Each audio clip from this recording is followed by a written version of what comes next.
situ saya kadang sedih. Itulah tugas seorang polisi. Bagus dong.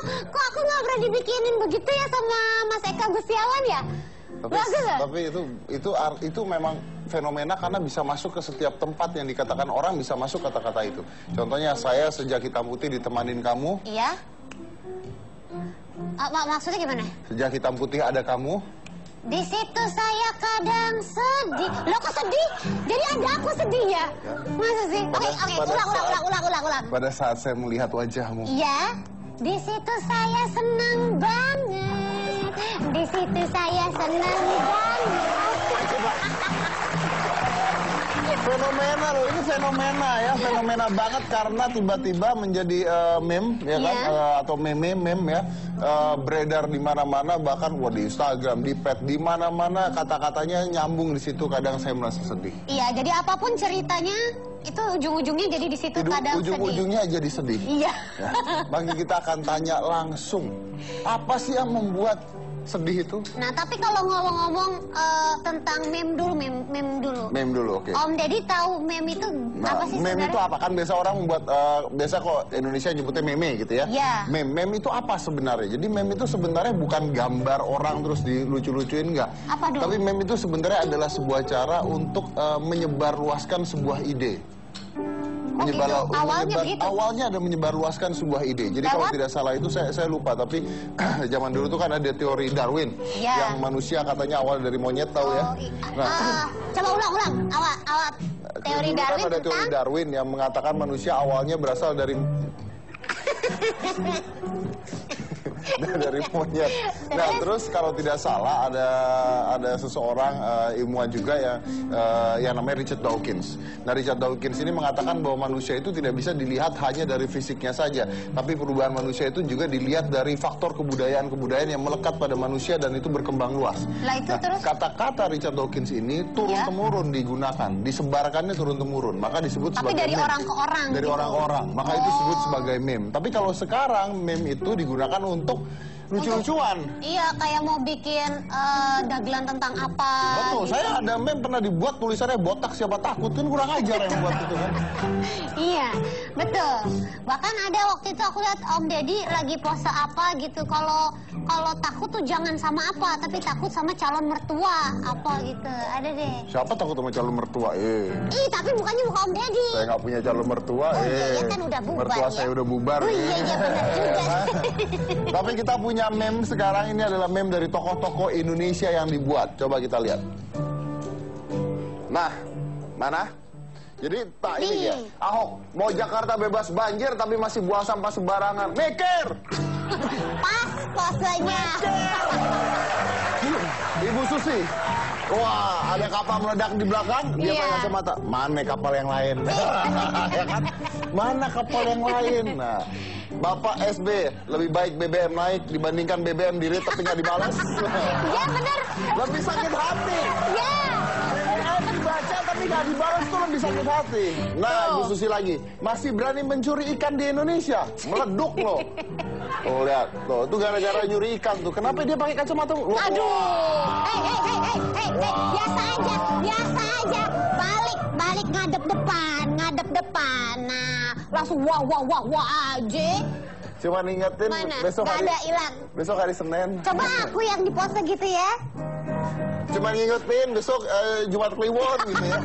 Nah, ini lagi jomblo, di sebelah ada ABG pacaran manggil papa mama. Di situ kadang saya merasa sedih. Tapi aku senang loh Om Deddy bacain begitu meme gitu, karena kayak orang-orang tuh kreatif banget loh bikin sebuah kata-kata gitu, Iya, kalimat. memang orang Indonesia itu orang-orang yang kreatif. Tapi saya pertanyaannya bukan masalah meme ya. Saya pertanyaannya adalah kenapa sih dia merasa sedih? Oh iya. Itu satu. Yang kedua, emang hari Senin ada apa sih? Jadi langsung kita undang orangnya adalah Bribka Dewi dan Brigadir Dara.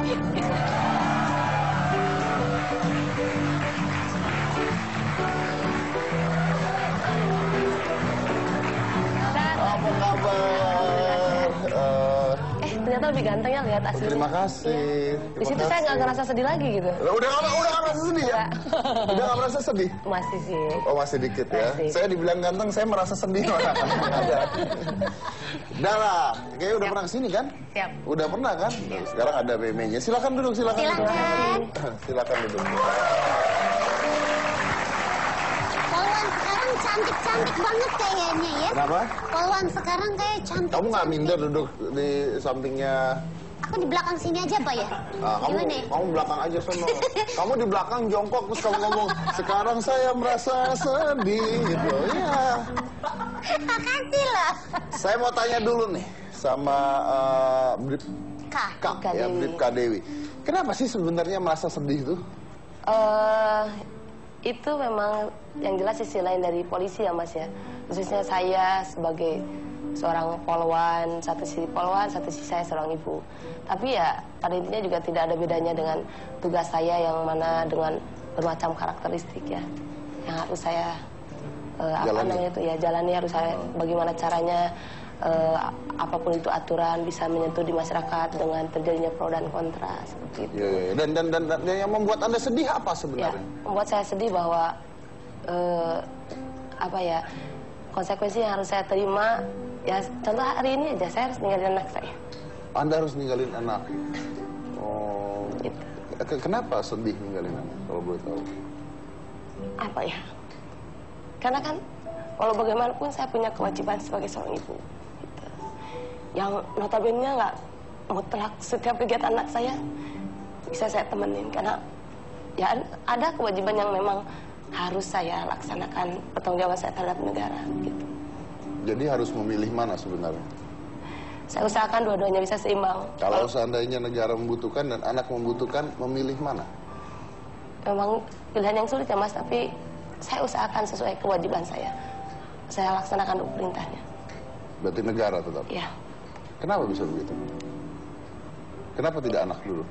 Ya itu konsekuensinya Mas. Yang ya mau tidak mau harus saya jalani. Umur berapa sih anaknya? Anak saya usianya 8 tahun, 6 tahun dan 4 tahun. 8 tahun, 6 tahun, dan 4 tahun. Di mana saya punya saya jauh di Bandung, saya merantau. Jadi dalam artian sini nggak ada semuanya saudara. Ditambah lagi saya punya yang kerja di rumah kan pulang pergi. Jadi dengan rutinitas saya harus berangkat pagi-pagi.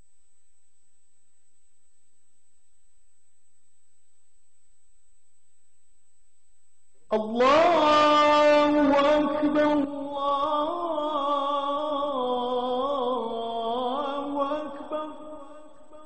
Allahu Akbar.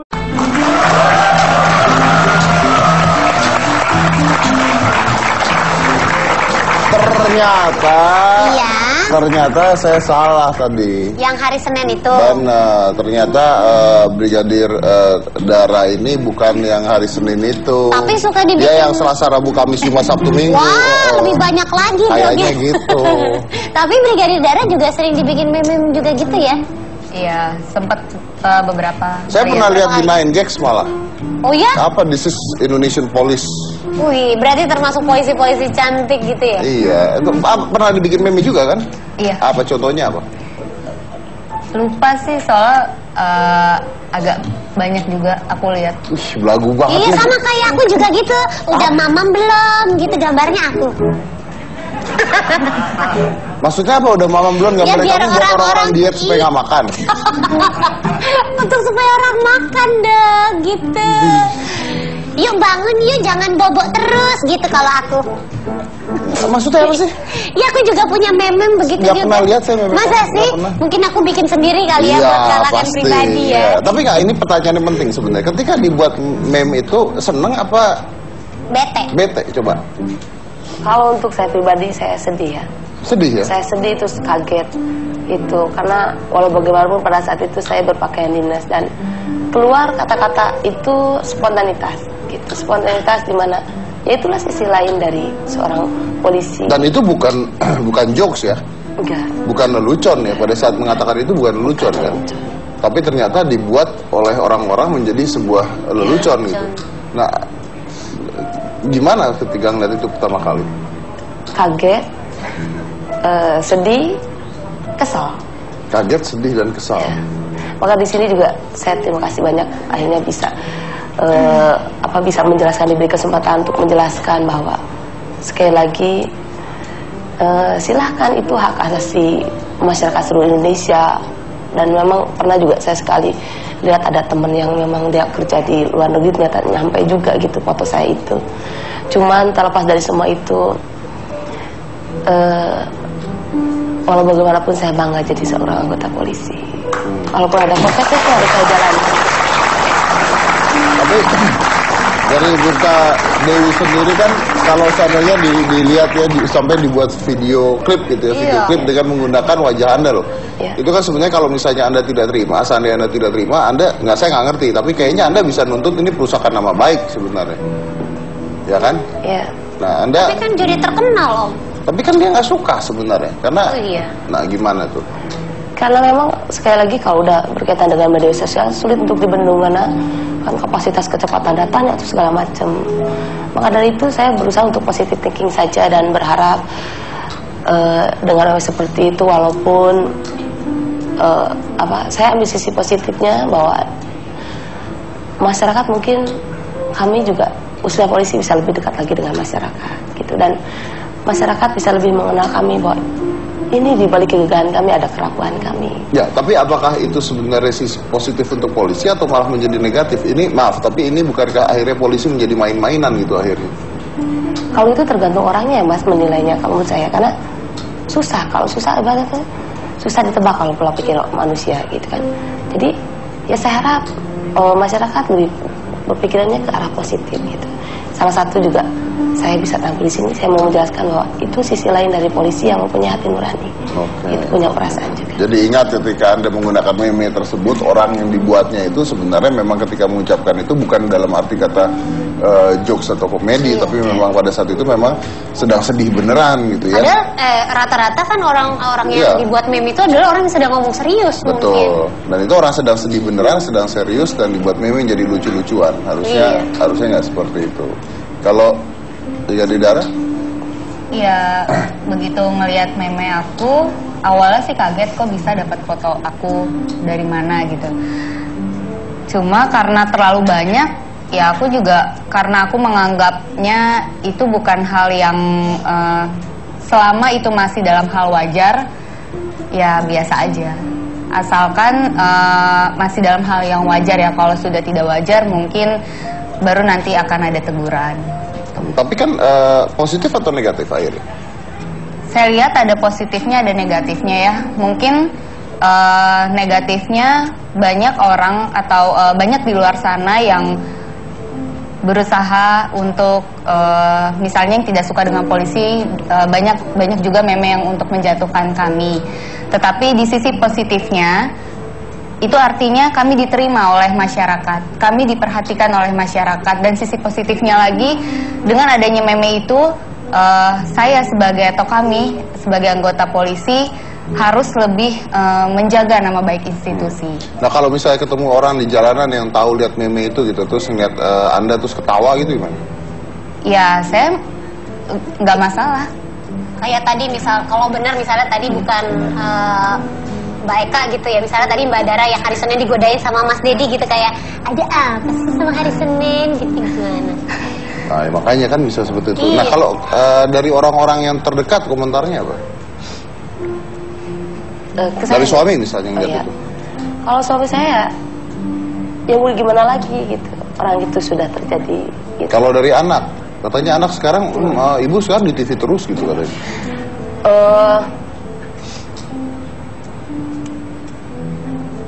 Pertanyaan dia, ibu kenapa? Ada tulisannya, terkadang merasa sedih. Cuman ya saya berterima kasih, akhirnya saya sampaikan pada anak saya, itu perasaan ibu dikala ibu pergi ninggalin sama abang, teteh. Malah jadi jawaban yang luar biasa buat si anak itu pada sendiri saat ya. Ibu mau pergi kerja gitu. Oke, malah bagus. Kalau Brigadir Dara gitu, misalnya dari orang terdekat, punya pacar? Ya. Apa kata pacarnya? Kan? Ya, tuh langsung ya.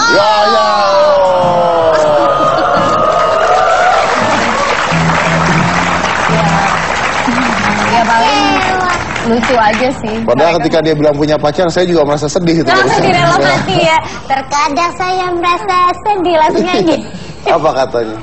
Iya, awalnya ya kaget, cuma karena memenya itu lucu-lucu jadi paling Ya, ketawa ya aja. udah fun aja. Iya, jadi Oh. tidak dianggap yang nggak mau mengambil serius lah. Oke. Nah, ini nih kita punya bintang tamu satu lagi ya. Ini luar biasa. Kalau di US itu sekarang lagi beredar film yang masuk award box office dan sebagainya, American Sniper. Oh, iya Right? tahu. Nah, di Indonesia itu ternyata ada seorang sniper juga di Indonesia, seorang pembela negara tapi dia adalah seorang sniper. Dan sniper ini dinilai sebagai sniper urutan ke-13 terbaik di dunia. Wow. Asalnya dari Indonesia. Wow. Ya, kita lihat dulu, ini adalah Tatang Koswara, silakan.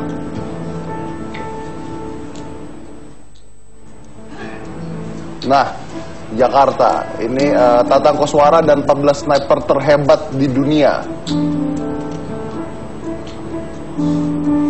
Legenda sniper Tatang Koswara, burung parkit dan batu akik, Yaman Wulung. Apa itu, saya nggak ngerti jadi. Ini di Bandung kalau nggak salah. Tercatat sebagai sniper legendaris asal Indonesia pada 77 sampai 78 beroperasi di Timor Timur. Kini Timor Leste ada lebih 40 orang veteran menjadi oke. Berusia 68 tahun sekarang. Tercatat sebagai sniper legendaris asal Indonesia. Dalam nama Tatang tercatat dalam buku Sniper Training. Satu-satunya sniper Indonesia yang diakui dunia. Namun pangkat terakhir bantu letnan membuat pensiun tidak besar. Membuat uang pensiun tidak besar. Oh, jadi uang pensiunnya nggak besar, jadi membuka warung makan di lingkungan Kodiklat TNI AD di Bandung. Oke, tapi dia termasuk dinilai sebagai. Jadi Tatang Koswara ini dinilai sebagai sniper terhebat di urutan ke-13 menurut versi Sniper Training Techniques and Weapons oleh, boleh tahu siapa yang ngarang? Boleh tahu yang ngarang siapa? Turunin, iya. Jadi bukunya adalah Sniper Training Techniques and Weapons oleh Peter Brockensmith. Wow. Di urutan ke-13. Kita Ini undang bukunya. aja. Ya, ini dia Training Techniques and Weapons Peter Brockensmith. Kita undang saja, ini adalah Tatang Koswara.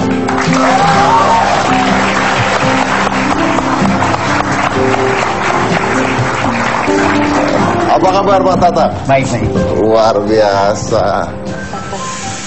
Wah, Silakan Bapak. saya belum pernah ketemu sniper seumur hidup saya loh. Aku takut ditembak ya. Ih, siapa yang mau nembak kamu? Oh, iya, nggak ada ya. Dia nembak juga milih-milih kali. Iya, jangan tembak aku ya Om, nanti aku pacarnya jadi banyak kalau ditembak terus. Tapi Pak Tatang, ini menarik sekali. Anda jadi sniper sejak Saya jadi sniper sejak setelah masuk tentara, pangkat sarjan. Waktu itu di Indonesia tahun 74 belum memiliki kita sniper dengan anti teroris. sniper dengan Anti teroris. anti teroris. Ya. Oke. Maka gagasan waktu itu oleh Jenderal Mungpar Hadimulyo. Beliau dari mantan komandan Kopassus yang waktu itu tahun 74 menggagas bahwa di kita memiliki pasukan-pasukan 4 angkatan. Waktu itu polisi masih menyatu dengan kita. Jadi pasukan elit Angkatan Darat, pasukan elit Angkatan Udara, juga pasukan elit dari Marinir, juga dari Brimob. Nah, Anda lalu menjadi sniper di tahun? Tahun 75. Kenapa bisa sampai nama Anda ada di sebuah buku yang mengatakan Anda terbaik di dunia? Pada saat itu Timur kita waktu konfrontasi dengan Timur. Nah, memang kita pada saat itu mengadakan perlawanan dengan Timur Leste waktu itu, yang sekarang disebut negara Timur Leste. Jadi kita datang ke sana. Setelah itu saya diajak pada waktu itu atau dijadikan tugas sebagai pengawal pribadi Pak Edi Sudrajat. Pak Edi Sudrajat waktu itu adalah Dan Satgas Pamunggas. Komandan Satgas Pamunggas itu adalah satuan tugas terakhir. Jadi gembong-gembong musuh di sana atau terutama pimpinannya harus selesai. Kalau selesai dalam jangka 3 bulan, ya kita bubar. Kalau tidak selesai sampai 3 tahun ya kita tetap di sana. Nah, yang menilai Anda sampai ke buku itu siapa? Itu nggak tahu. Ya mungkin kalau dalam perang pertempuran dimanapun, negara manapun, itu bisa aja wartawan-wartawan luar Ada masuk. penilaian sendiri-sendiri ya Pak ya. Saya dengar pengalaman Anda sempat membawa 50 butir peluru. Oh betul. Dan 49 butir peluru pelurunya sniper berhasil melumpuhkan lawan. Ya. Dari 50 itu 49 berhasil melumpuhkan lawan dan sisanya 1 disisakan untuk diri sendiri. Siap. Hah? Wow. Itu memang pelajaran ilmu yang didapat dari luar memang begitu. Jadi gimana? Saya dididik oleh tentara Grand Beret Amerika waktu itu. Jadi pasukan elit Amerika didatangkan ke kita. Nah, yang dididik pada saat itu harusnya 4 angkatan, tapi saat angkatan pertama harus diserahkan kepada angkatan darat. Oke. Ya satu-satunya pasukan elit angkatan darat adalah komando. Nah, Anda boleh Ternyata- cerita yang tentang 50 peluru itu dulu, Pak? Yang 50 itu. Itu saya masuk diperintahkan karena pada saat itu pertahanan dia itu sangat kuat. Banyak korban di sana sini pasukan kita. Jadi satu-satunya jalan saya diperintahkan oleh Pak Edi Sudrajat untuk masuk ke jantung pertahanan musuh. Jadi bisa dengan jalan kaki, bisa dengan mobil. Gitu. Kalau jauh saya minta bantuan kepada pesawat helikopter dan masuk ke jantung pertahanan musuh.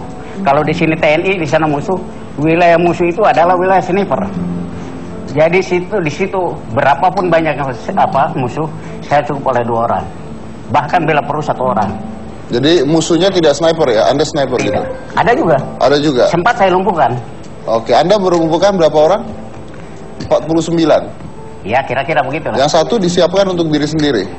Jadi memang ajarannya gitu. Apa itu? Pada saat kita habis peluru, kita tidak meleset satupun peluru. Nah, pada saat diperintahkan kembali mundur, saya mundur, ternyata dicek oleh komandan, ini kok 1 masih ada, kenapa Anda selesaikan? Saya jawab, kalau saya pada saat mundur terpojok oleh musuh, maka akak saya di sini senjata otomatis saya babat, saya lawan. Tapi dalam melawan saya masih hidup. Tidak ada jalan lain. Teleskop saya hancurkan. Teleskop dihancurkan? Saya hancurkan dulu teleskop. Langsung 1 peluru untuk nyawa saya gitu. Wah. Itu dengan senjata sniper? Iya. Gimana nembaknya? Kaki itu udah laras bunuh diri aja. Aduh, itu lebih terhormat ya Pak kalau bunuh diri. Daripada saya tertangkap musuh. Oh, lebih baik mati di tangan diri sendiri Iya. apa di tangan musuh? Sembari menghancurkan radio juga katanya. Hancurkan dulu daripada dipegang musuh. Wow. Dimiliki musuh. Senjata itu sangat ampuh. Wih. Ya. Akurasinya jarak 900 membidik mata kanan, saya kena mata kanan. 900? Contohnya 900? tapi tidak menumpuk seperti 900 apa? Meter? 900 titik bidik titik kena. 900 meter? Iya. Titik bidik kena? Iya, akurat 1 kilo saya mampu melumpuhkan musuh. Aduh. Wah, luar biasa. Aku boleh tanya nggak? Ya. Ini kan kayaknya Pak Tatang hebat banget kan ya dalam jadi sniper gitu. Tapi kalau sniper sendiri pernah ketembak nggak Pak? Pernah dia pernah ketembak? Pernah. Pernah. Pernah ketembak. Saya pernah ketembak. Terus kalau ketembak gimana Pak? Jadi Sakit, awalnya Mbak. saya Nyelamatin dirinya mungkin ngelapasin peluru sendiri kali ya bagaimana? Saya ketembak itu waktu saya sendirian. Karena teman saya namanya Pak Ginting dari Kopassus. Itu bukan sniper tapi dari komando. Pak Edi khawatir kalau saya berangkat dicoba masuk jantung pertahanan musuh, saya 2 orang. Hanya sayang beliau tidak mempunyai pakaian jili, pakaian samaran. Itu akan ada dampak kepada saya. Kalau dia ketahuan, dia mati, saya juga akan mati. Jadi saya lebih senang sendiri di jantung pertahanan musuh. Berapapun banyaknya saya tetap di situ. Nah, Anda ketembak bagian mana, Pak? Pada saat angkatan berangkat ke 3 kali, 3 ke 4 kali, itu saya masuk ke wilayah musuh juga.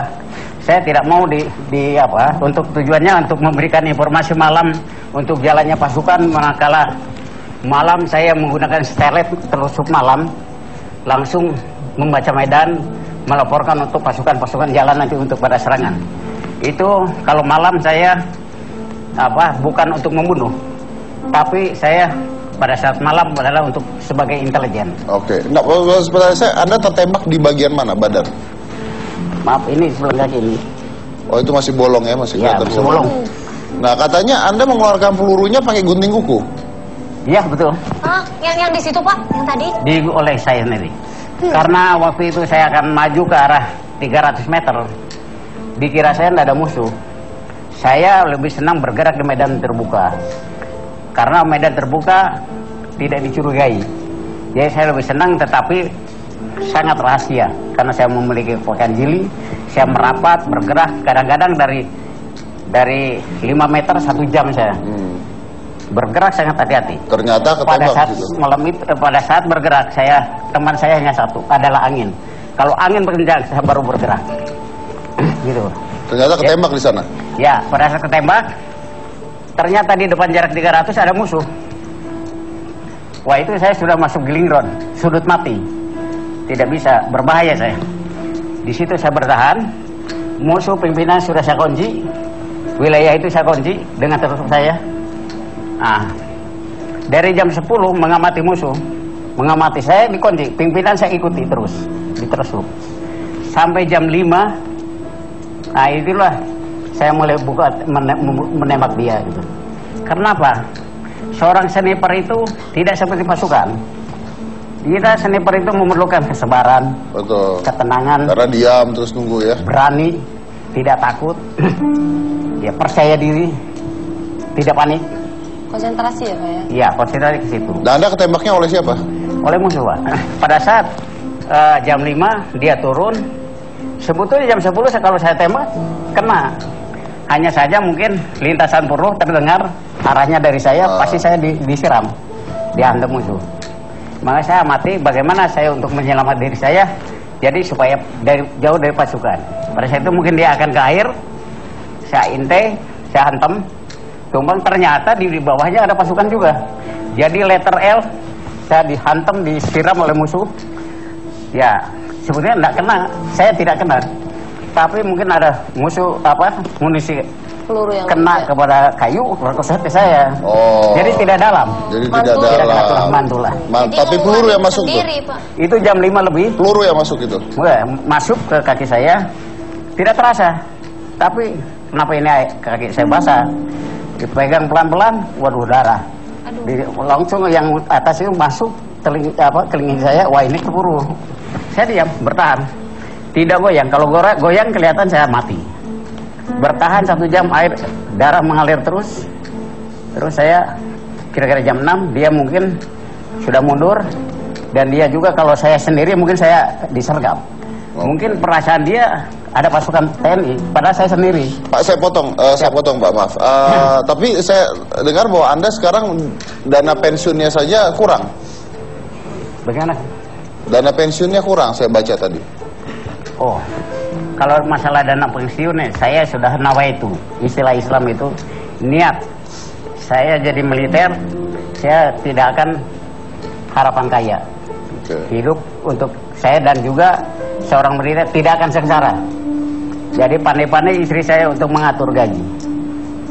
Gitu. Oke. Dan ini menarik sekali karena Pak Tatang ketika saya baca juga ya, dia punya teknik khusus katanya yang mungkin gak dipakai orang lain. Jadi ketika di medan perang itu beliau menggunakan sepatu dengan hak yang terbalik ya. Jadi haknya itu dibuatnya di depan. Jadi ketika dia jalan dan musuhnya mengintai melihat jejak kakinya, dipikirnya jalannya terbalik. Jadi kalau dia jalan ke sana, yang dilihat adalah jejak jalan ke sana. Itu yang Anda gunakan kalau tidak salah ya. Dan Anda tahu tidak kalau Anda masuk ke dalam 13 besar sniper dunia, tahu? Pada saat itu saya tidak tahu, karena saya waktu itu oleh Pak Edi jangankan tahu begitu. Pak Edi mengatakan, saya, kamu dan kamu Ginting, ibu jari saya dengan kalian tidak boleh dikasih tahu. Berarti saya ini misi rahasia. Sampai pulang pun ke istri, saya tidak ngomong apa-apa. Ketembak pun saya nggak ngomong. Karena ya itu, misi rahasia belum dicabut oleh Pak Edi Sudrajat. Sekarang sudah ya? Nah, 25 tahun terbongkar begini ya apa boleh buat. Oke. Tapi yang pasti terima kasih Pak udah membela bangsa dan negara kita. Dan buat Anda jangan kemana-mana karena setelah ini saya akan meminta dan saya pengen lihat gimana kalau mereka nih ya, apalagi Bribka Dewi dan Brigadir Dara menghadapi anak-anak, kan polisi ya harus dekat dengan masyarakat, ramah ya kan. Kalau ngadepin anak yang ini kayaknya agak susah ramahnya. Mas Dedi waktu itu ramah nggak? Saya waktu mau saya gulung tikernya nggak ada soalnya. Nah, tapi kita lihat selain satu ini, jadi jangan mana-mana, tetap di Hitam Putih.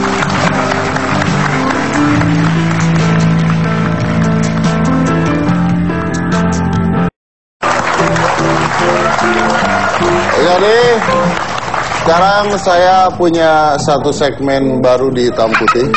Ini kenapa kameranya nggak ke muka gue ngomong. Nah, ada satu segmen baru di Hitam Putih yang sengaja kita buat untuk mengganggu bintang tamu. Untuk mengganggu bintang tamu Ya, dan karena ketika mengganggu host juga. Ya, karena waktu dia ada di sini ganggu saya, jadi saya merasakan semua bintang tamu diganggu sama orang yang sama. Oh, jadi nggak mau. Iya, biar rasain. Sendiri. Iya, inilah dia Hitam Putih ceria. Terima kasih ya, Om Deddy. Tagina juga ya. Jangan coba. Nggak cocok ya. Aduh, kakak-kakak cantik banget ya kayak aku. Apalagi yang ini. Ih, kenapa sih? Sebenarnya aku tuh cantik loh. Alifa boleh nanya? Boleh. Pertama kali Alifa mau nanya, kan sekarang tuh udah terkenal di mana-mana tuh, udah terkenal di Amerika, Italia semua ya. Oh. Karena omongan apa tuh yang disitulah saya terkadang sedih. Oh, saya banget. Sekarang Alifa mau nanya, lebih enak jadi artis atau polisi? Jadi polisi dong. Polisi bisa jadi artis. Nih, Tante Dewi ya nanti jadi penyanyi, singlenya udah keluar di YouTube. Hebat. Alifa bisa jadi polisi nggak? Bisa sih. Bisa? Ya. Punya baju polisinya? Enggak. Oh, di situ saya terkadang sedih. Oh iya. Nih, Alifa mau nanya sama kakak. Kenapa sih kalau polisi itu kalau yang buat cewek-cewek itu rambutnya harus pendek kayak Alifa gini? Kenapa nggak panjang? Iya, karena kami ini kan polisi berseragam, jadi rambutnya harus pendek, maksimal 2 cm di bawah kerah. Kalau panjang nanti ribet. Ada juga yang polisi poluan rambutnya panjang, itu di reserse, yang tidak menggunakan seragam, yang tugasnya nyamar. Oh nyamar. Iya. Nyamar gimana? Nyamar apa? Nyamarnya kayak gini nih. Kayak dia mau nyamar ya. Contoh. Alifa penjahat nih. Ya. Penjahat kan? Nah biar nggak Dia ketangkep. penjahatnya ceritanya lagi ngopi nih ya. Iya, Emang penjahatnya ngopi Iya. kan? Nih. Nih pura-puranya nih kan. Kak Dewi nih lagi nyamar kan? Tuh. Nyamar nih. Kopi 1. Oh, boleh. Ini pesanan Ibu kopinya. Oke, makasih. Iya. Nah, Kasih ini- gula lagi, ini- Bu? Hah? Kasih gula lagi nggak? Nggak usah, sudah manis kok. Oh. Ibu dari mana ya? Ibu lagi apa di sini? Saya lagi ngopi. Oh, iya, ngopi ya. Udah sok atau minum dulu kopinya. Diminum nih Iya, kan? minum dong. Glep. Ya. Terus kenapa? Kok nggak ada reaksinya? Kenapa? Diminum nih. Iya, diminum. Habis itu? Ibu dari mana rumahnya? Oh, saya mah dari Itali, deket. Oh, dekat mana tuh ya? Dekat sana apa Italinya? Itali, ya dekat sini, Pasar Mampang. Oh, sebelah kiri gitu. Iya. Kiri belok kiri. Oh, gitu ya. Ibu kerjanya apa? Ya, kerjanya nyopet. Kan ceritanya kan penjahat. Iya. Ya, penjahat nggak bakal jujur kayak gitu. Berarti bukan penjahat. Iya sih, kalau aku sih nggak bisa jahat. Aku bisanya baik. Iya, bagus. Oh iya, Alifa mau nanya. Kak, ini Alifa manggilnya siapa nih? Kakak Dewi aja kali. Kakak Dewi. Sama kakak Dara. Kada. Udah punya anak atau belum? Sudah. Sudah. Umurnya berapa? Kayak Alifa. Oh, 8. Iya. Oh, namanya siapa? Wahyu Putra Kusuma. Dia lahir di tahun berapa? Aduh. Berapa ya? Kira-kira kalau 2015 kali 8 berapa ya? Ayo. 2015 kali 8, ayo. Oke, langsung aja lanjut ya. Kakak udah punya anak belum? Kakak belum? Udah punya pacar? Sudah. Sudah. Namanya siapa? Ada deh. Ya nggak apa-apa. Kalau polisi itu harus jujur, kakak.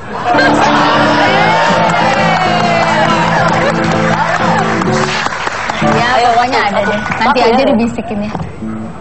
Nggak usah malu. Kita tuh jangan malu pokoknya deh. Oh, kita selebritis ya, nggak Alifah, mungkin Alifah. malu. Yang tadi itu loh. Yang mana loh? Lupa lagi. Itu dari data nomor 5. Oh ya, nomor telepon kakak berapa sih kakak? Nomor teleponnya Alifah berapa? Itu Nanti aku suruh siapa miss call nanya deh. nomor telepon? Jangan ngomong ya.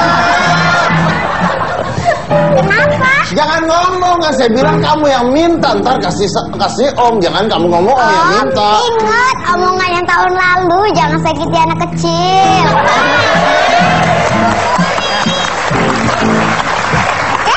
Ya? Saya mau nanya lagi. Emang dulu tuh cita-citanya jadi polisi atau enggak sih? Jadi polisi dong. Cita-citanya dulu jadi polisi. Jadi polisi. Kenapa milih polisi daripada kayak pramugari, dokter gitu? Kenapa? Yang pasti polisi bisa jadi dokter, Ya. bisa jadi pramugari, Oke. bisa jadi artis, Oke. jadi penyanyi. Oke, disitulah saya terkadang sedih.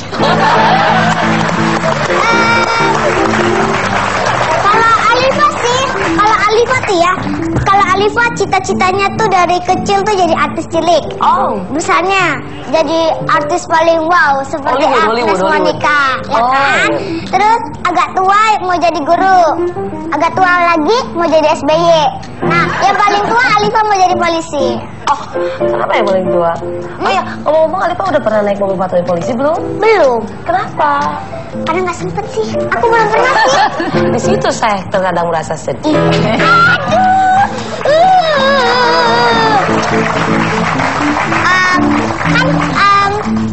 Kakak, ini dulu deh kakak dan tante atau ibu.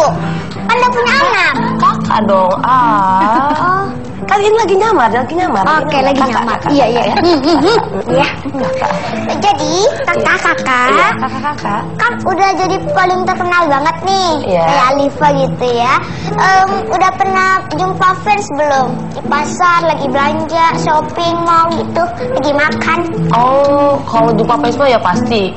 Di setiap kegiatan pasti jumpa fans. Karena kan polisi ngisi setiap kegiatan, ada fungsi lalu lintasnya, ada resersenya, pengaturannya nggak di satu titik saja. Ada di ruas-ruas jalan gitu. Fansnya banyak. Kalau biasanya ngejumpa fans, apa yang dibilang fans gitu? Misalnya, ih cantik banget aslinya Alifah ya, gitu. Yang jelas kalau mungkin untuk Kak Dewi ya. Kenapa? Ayo, kenapa kalau jumpa fans, kenapa dia ngomong apa gitu? Polisinya sekarang mah baik-baik. Oh iya. Oke. Kalau Alifah tuh biasanya tuh ngomong, aduh Alifah kamu cantik banget kayak Katy Perry deh, gitu. Kalau kakak? Ya pernah waktu lagi pengaturan lalu lintas ketemu sama masyarakat. Oke. Udah. Jadi pemirsa yang ada di rumah jangan kemana-mana ya, tetap di Hitam Putih.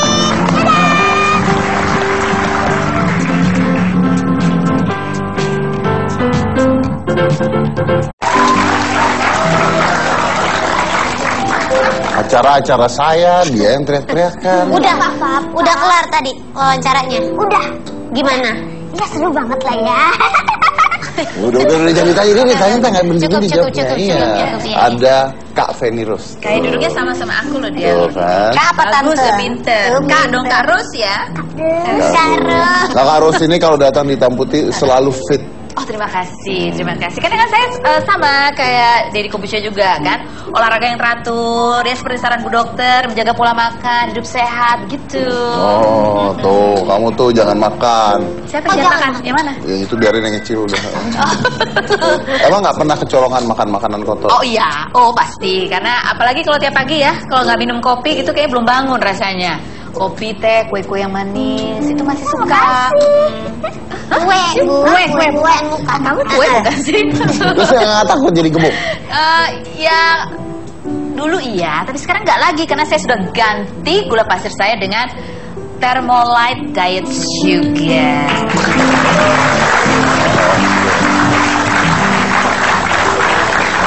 Gitu Pak. Fungsinya dong langsung, Iya fungsinya karena dong. ini rasa beda sama produk lainnya. Jadi rasa manisnya itu enak banget, rasa manisnya enak banget. Jadi sama kayak gula pasir, cuman bebas kalori gitu loh. Jadi rasa manisnya itu cuman di lidah dan nggak diserap sama tubuh gitu.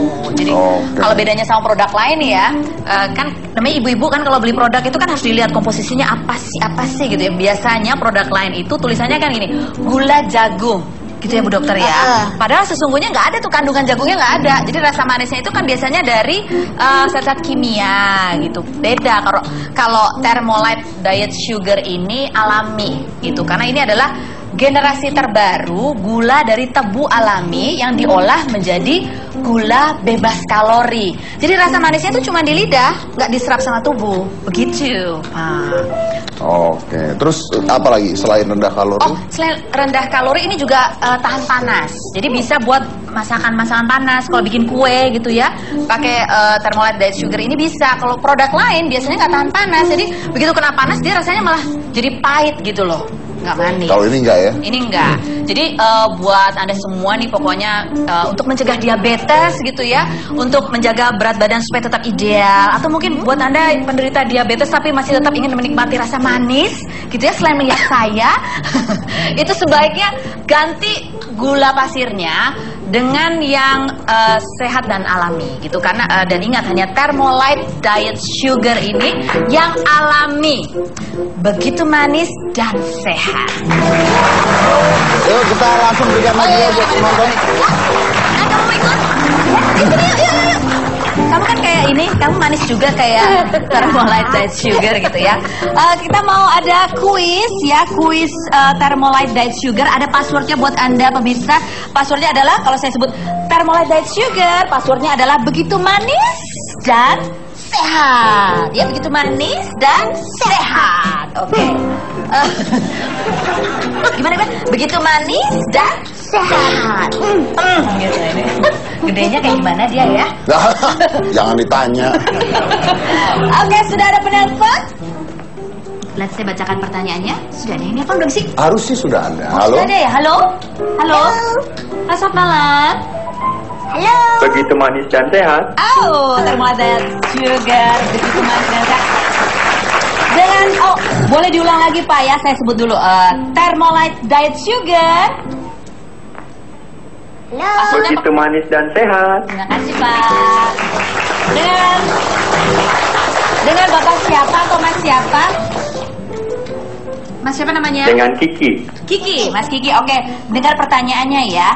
Pengganti gula pasir yang manis dan aman untuk segala umur, terutama bagi penderita diabetes dan yang program diet adalah apakah A, Thermolite Diet Sugar, atau B, baca kamu yang baca B?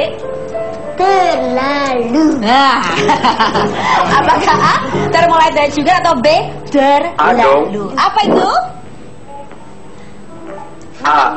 Apa itu? Thermolite Yang A. Thermolite Diet Sugar.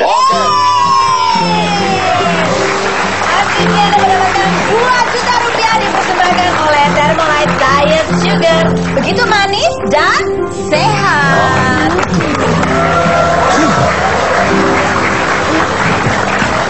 Baik, saya harus menutup acaranya. Cuman mungkin ada ini di Twitter saya soalnya udah mulai rame. Tanya tadi kenapa ada keributan. Di sini ternyata kedengaran keluar gitu ya. Sebenarnya tadi ada sedikit masalah karena Pak Tatang Goswara tadi mendadak sesak napas dan jantungnya bermasalah. Jadi kami terpaksa membawa Pak Tatang lari ke rumah sakit di segmen sebelumnya.